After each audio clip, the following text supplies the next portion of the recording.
nulle part.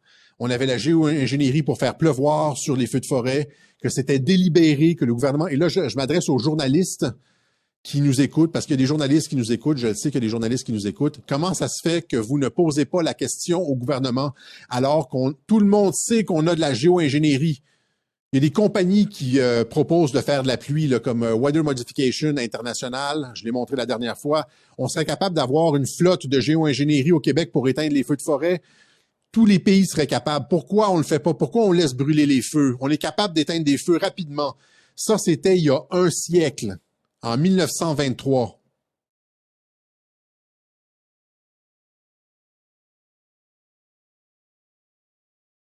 Il n'y a pas de son, là.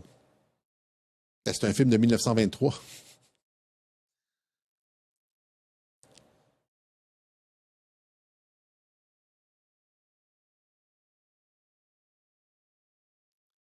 Ça, c'était en 1923. Il y a un siècle. Il n'y avait même pas d'avion à réaction. Il n'y avait même pas d'avion à réaction. Il n'y avait même pas d'ordinateur. Il n'y avait rien. Il y avait pas d'iPod. Il n'y avait pas de nourriture génétiquement modifiée. On était en 1923. Ils étaient capables de faire un nuage, un mur d'eau. De toute façon, ça c'est 1923. On le sait qu'on a la technologie maintenant pour faire 10 fois plus. Okay? On est capable de créer des nuages et de la pluie facilement.